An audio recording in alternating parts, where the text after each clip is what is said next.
Hello students, our today's topic is ribosome.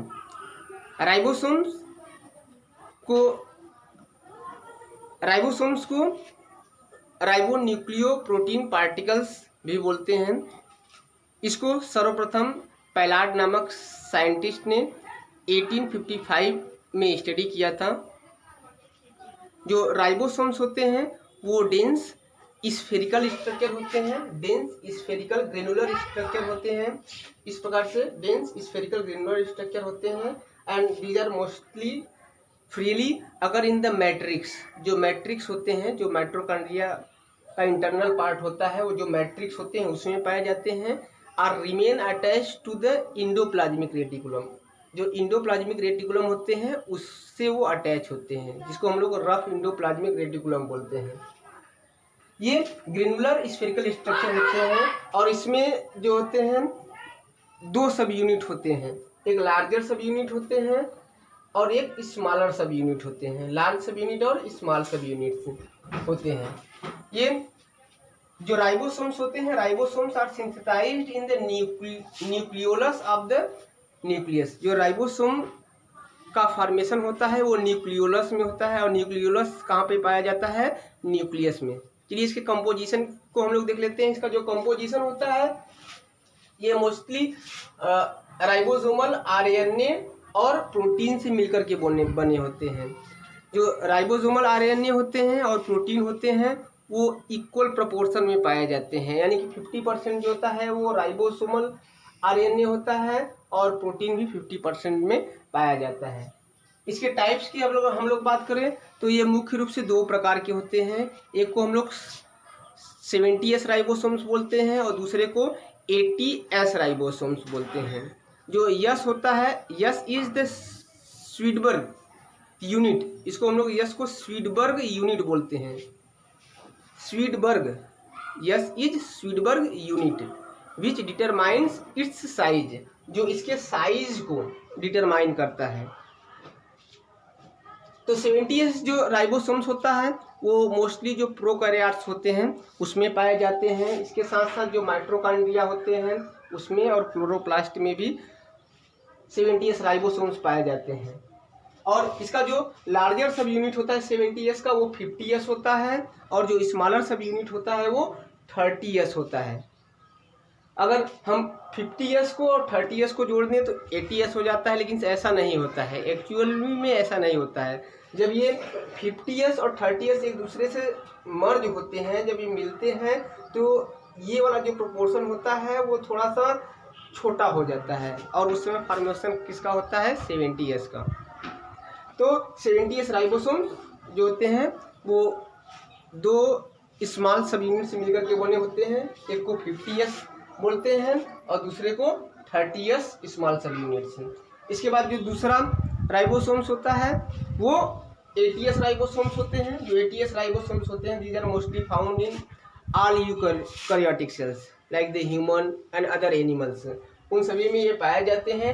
जो जबकि इसका जो लार्जर सब यूनिट होता है, लार्ज सब यूनिट होता है वो 60S का होता है और जो स्मॉलर सब यूनिट यानी स्मॉल सब यूनिट होता है वो 60S का होता है। और इसका हम लोग फंक्शन अगर हम ये बात करें, जो प्रोटीन होता है प्रोटीन मुख्य रूप से सिंथेसाइज कहाँ पे ज़्यादा होता है? प्रोटीन का सिंथेसिस वहाँ पे ज़्यादा होता है जहाँ पे इसकी रिक्वायरमेंट ज़्यादा होती है। वैसे हम अपने बॉडी की बात कर लें तो प्रोटीन का सिंथेसिस हमारे बॉडी में सभी जगह होता है। तो प्रोटीन का रिक्वायरमेंट जितना होगा, जैसे मान लीजिए पेंक्रियाज होता है, पेंक्रियाज में जो प्रोटीन होते हैं, प्रोटीन का डाइजेशन होता है। तो पेंक्रियाज में जो एंजाइम्स होते हैं जो प्रोटीन को डाइजेस्ट करते हैं, तो एंजाइम्स भी क्या है? एक प्रकार के प्रोटीन होते हैं। तो ये एंजाइम्स जो होते हैं वो प्रोटीन को डाइजेस्ट करते हैं। तो वहाँ पे पेंक्रियाज में जो राइबोसोम्स होते हैं उनका ज़्यादा फॉर्मेशन होता है। इसका हम लोग फंक्शन देख लेते हैं। तो राइबोसोम का मेन फंक्शन होता है protein synthesis. Ribosomes helps in protein synthesis in the cell with the help of the messenger RNA, ribosomal RNA and transfer RNA।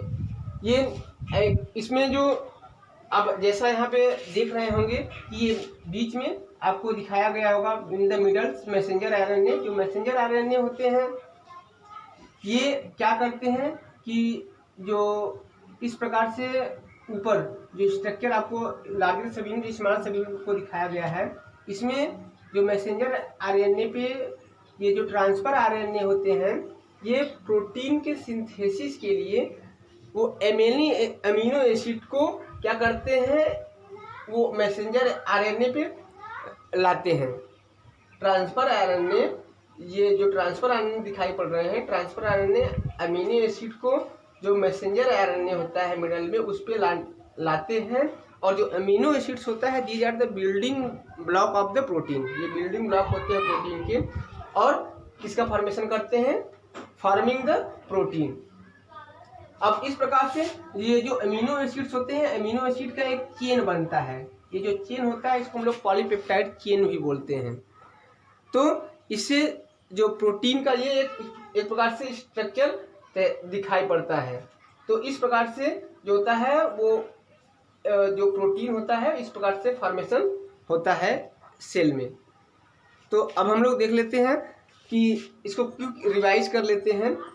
जो राइबोसोम्स होता है, राइबोसोम को राइबो न्यूक्लियो प्रोटीन पार्टिकल्स भी बोलते हैं। इसको सबसे पहले पैलार्ड नामक साइंटिस्ट ने 1855 में स्टडी किया था। Ribosome dense spherical structure, granular structure होते हैं जो कि फ्रीली पाए जाते हैं मैट्रिक्स में। मैट्रिक्स को साइटोसोल भी बोलते हैं। Are remain attach to the endoplasmic reticulum. Ribosome का सिंथेसिस न्यूक्लियोलस में होता है। न्यूक्लियोलस कहाँ पे पाया जाता है, न्यूक्लियस में।